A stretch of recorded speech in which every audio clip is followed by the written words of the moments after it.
Hello friends, ये science का practice set 7 है और आज की भी इस वीडियो में हम इजी टू मॉडरेट लेवल के क्वेश्चन को करेंगे और जितने भी ऑप्शन हैं उन सभी का डिटेल डिस्कशन करेंगे ताकि एक क्वेश्चन से मल्टीपल क्वेश्चन सॉल्व हो सके। तो वीडियो को स्टार्ट करने से पहले जो भी रेगुलर एमसीक्यूज देख रहे हैं या जो भी फर्स्ट टाइम चैनल पर विजिट किए हैं तो चैनल को सब्सक्राइब कर लें और वीडियो अच्छा लगे तो वीडियो को लाइक ज़रूर कर लें और अपने दोस्तों से भी शेयर करें। तो वीडियो स्टार्ट करते हैं। फर्स्ट क्वेश्चन दे रखा है आपका कि आंख के कौन से भाग दान में दिया जाता है। फिजिक्स का ये सवाल है जो कि आई चैप्टर से है।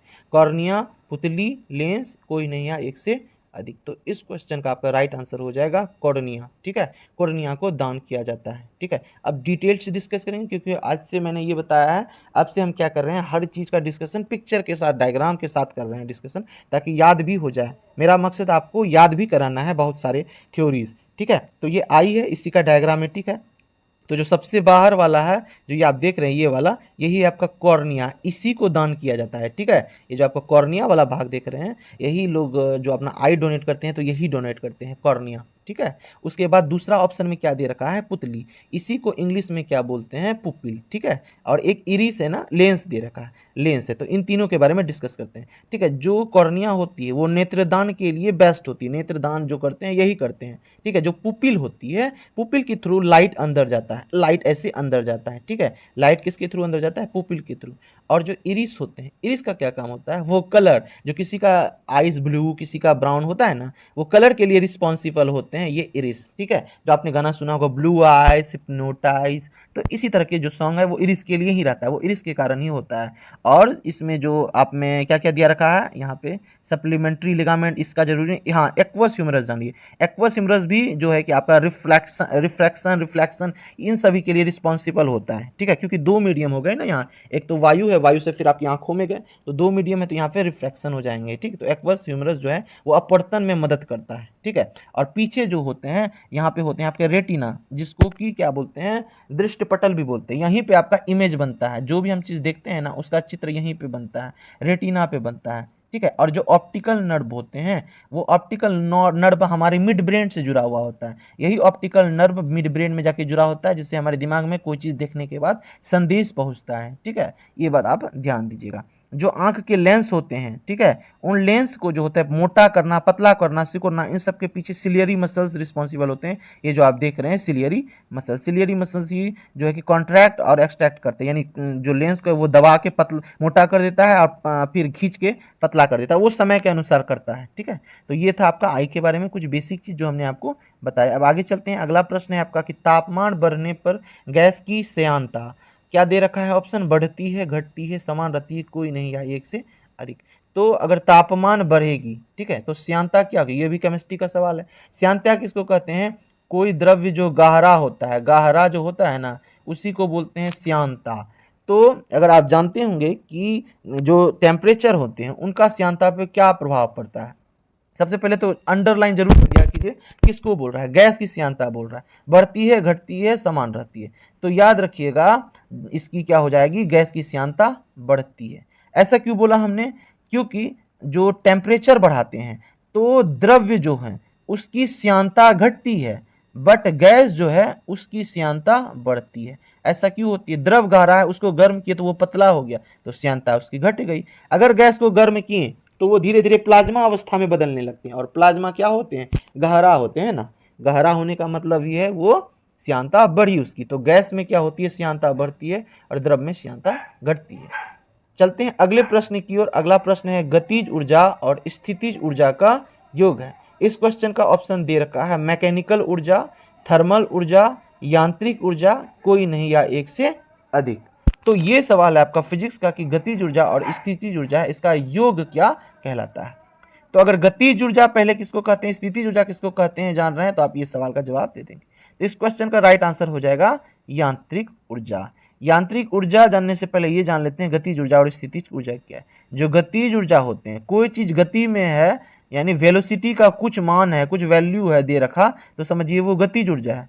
ठीक है, जैसे दौड़ता हुआ लड़का, चलती हुई गाड़ी, घूमती हुई पृथ्वी, ये सब गतिज ऊर्जा के एग्जांपल हो गए। स्थितिज ऊर्जा जैसे नदी में ठहरा पानी, छत से लटका पंखा, ऑफ है तब। ठीक है, और दूसरा बात क्या है, अगर तीर कमान खींच के रखे हुए हैं, रोके हुए हैं, छोड़े नहीं है, जैसे छोड़ देंगे तो वो अलग चीज हो जाएगा, फिर तब वो गतिज ऊर्जा भी हो जाएगी। ठीक है, वो क्या हो जाएगी, गतिज ऊर्जा। तो यहाँ पे आपका क्या हो जाएगा, स्थितिज ऊर्जा और गतिज ऊर्जा दोनों होते हैं यांत्रिक ऊर्जा में, इसीलिए यहाँ पे बोला जाता है गतिज ऊर्जा और यांत्रिक ऊर्जा के योग को क्या बोला जाता है, गतिज ऊर्जा और स्थितिज ऊर्जा के योग को यांत्रिक ऊर्जा। चलते हैं अगले प्रश्न की है कि ध्वनि किस माध्यम से होकर गुजरती है। तो ध्वनि ठोस माध्यम से होकर गुजरती है, ध्वनि द्रव माध्यम से होकर गुजरती है, गैस माध्यम से होकर गुजरती है, कोई नहीं या एक से अधिक। ये चैप्टर है साउंड से, साउंड एंड वेव से। तो ये साउंड किससे होकर गुजरती है, तो ये द्रव, ठोस, द्रव, गैस तीनों से होकर गुजरती है। तो इसका राइट आंसर हो जाएगा एक से अधिक। सबसे अधिक ध्वनि किसमें होती है, ठोस माध्यम में, सबसे अधिक ठोस माध्यम में होती है। ठोस से कम होती है द्रव, द्रव से कम होती है गैस, ये बात ध्यान दीजिएगा। सबसे अधिक किसमें होती है, ठोस में होती है। ठीक, अब चलते हैं अगले प्रश्न की ओर। अगला प्रश्न है कि जिप्सम में जल के अणु होते हैं। अगर आप जिप्सम का फॉर्मूला जान रहे हैं तो विद इन अ सेकेंड ये आप क्वेश्चन का आंसर दे सकते हैं, विद इन अ सेकेंड। तो इसका ऑप्शन दे रखा है हाफ H2O, 2H2O, 3H2O, कोई नहीं या एक से अधिक। तो इस क्वेश्चन का राइट आंसर हो जाएगा 2H2O। क्यों, क्योंकि CaSO4 2H2O ये होते हैं फॉर्मूला, यानी कैल्शियम सल्फेट और दो जल के अणु मिलके बनाते हैं जिप्सम।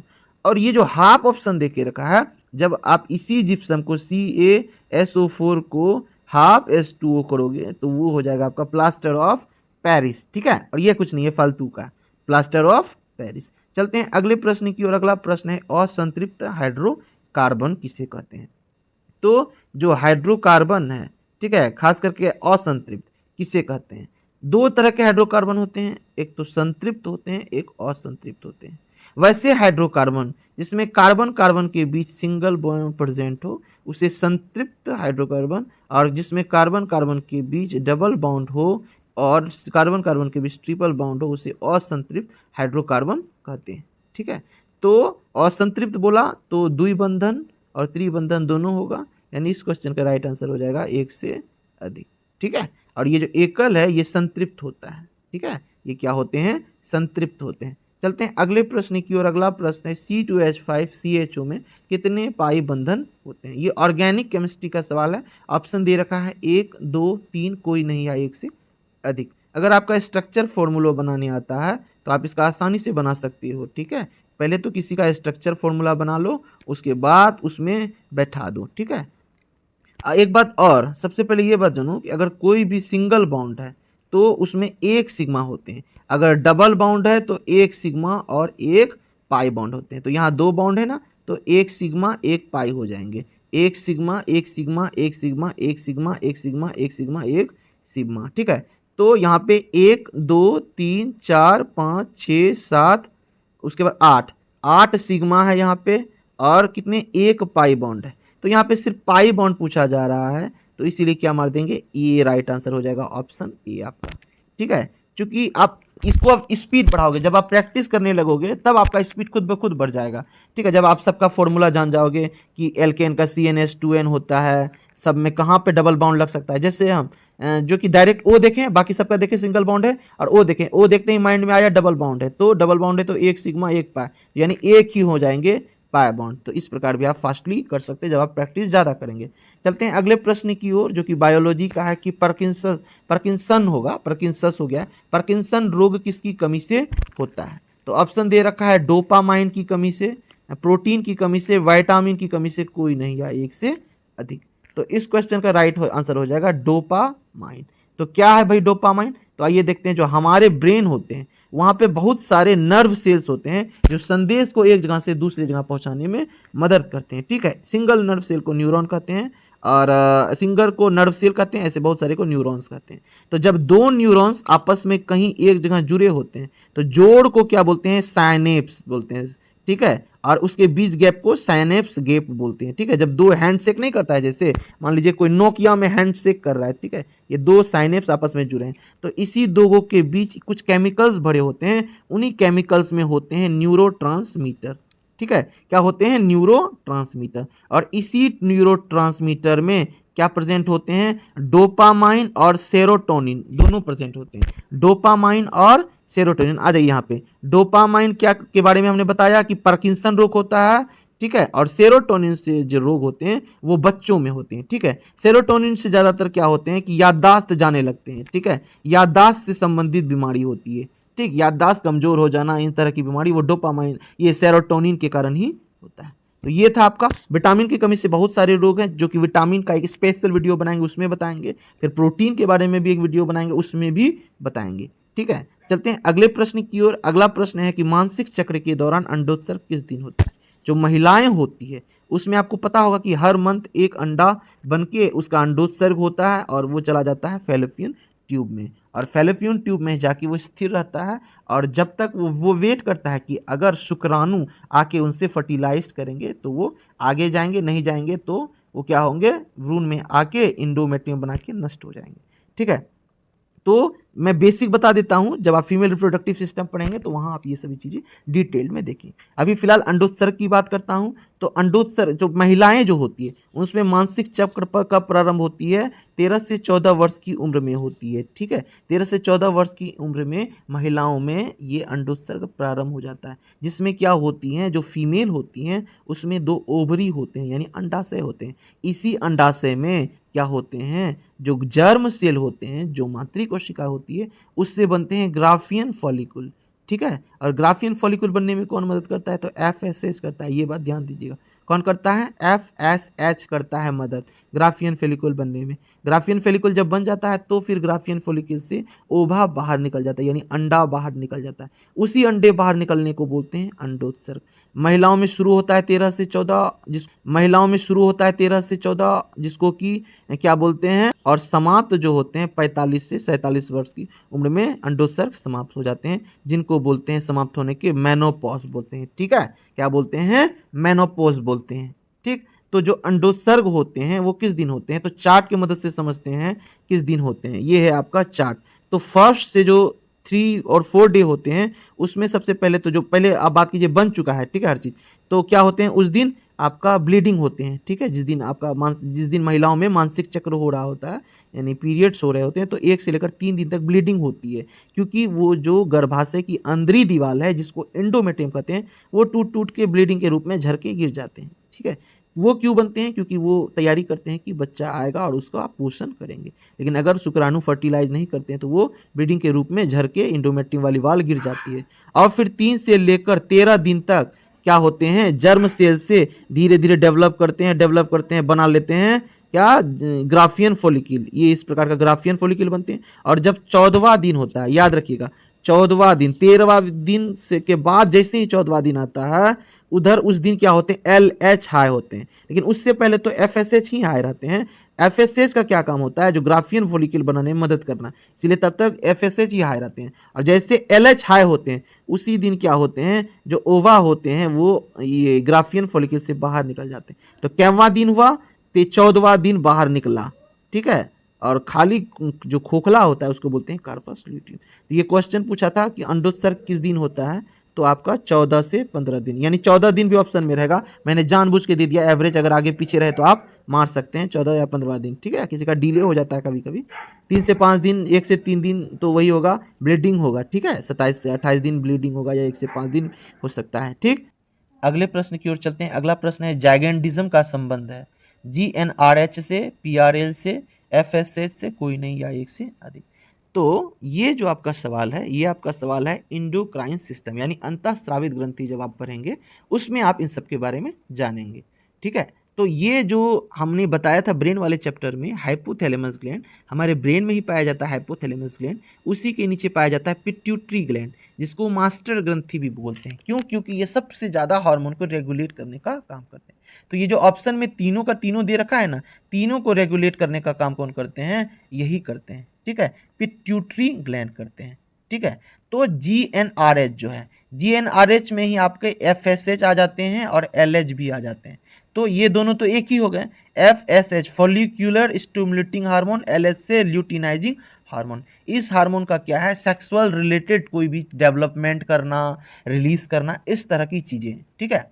और जो PRL है उसका काम क्या है, प्रोलैक्टिन हार्मोन, ठीक। तो प्रोलैक्टिन हार्मोन का संबंध मिल्क से, जब महिला गर्भवती होने लगती है तो उस समय पीआरएल क्या करते हैं, एक्टिवेट हो जाते हैं, जो कि पीआरएल को कौन रेगुलेट करता है, पिट्यूटरी ग्लैंड, जिससे स्त्रियों के स्तन में दुग्ध का निर्माण होने लगता है। ठीक है, निर्माण होने लगता है, ध्यान दीजिएगा। स्रावित कब होता है, जब ऑक्सीटोसिन हार्मोन रिलीज होता है उस टाइम। ऑक्सीटोसिन कब रिलीज होगा, जब प्रसव क्रिया होती है, यानी महिला बच्चे को जन्म देने वाली होती है, जो उससे पहले पेन उठता है ना महिलाओं में, तो वो किसके कारण उठता है, तो ऑक्सीटोसिन के कारण। जब ऑक्सीटोसिन रिलीज होता है तो उसी टाइम जो होते हैं ये भी होते हैं कि महिलाओं में दुग्ध स्रावित करने के लिए रेगुलेट करते हैं। ठीक है, जिनसे कि जन्म के साथ माँ अपने बच्चे को दुग्ध पिला सकी। तब तक उससे पहले पीआरएल दुग्ध निर्माण करने को रेडी रहते हैं। ये जो है महिलाओं में मिल्क फॉर्मेशन करवाता है। ठीक है, तो देखिए इन चारों का संबंध कोई लेना देना नहीं है जाइगेंटिज्म से, तो इस क्वेश्चन का राइट आंसर हो जाएगा कोई नहीं। तो अब आप ये सोचेंगे संबंध है किसका, क्योंकि हमने इसीलिए तो बोला कि डिस्कशन इतना करेंगे कि एक क्वेश्चन से मल्टीपल क्वेश्चन बना देंगे।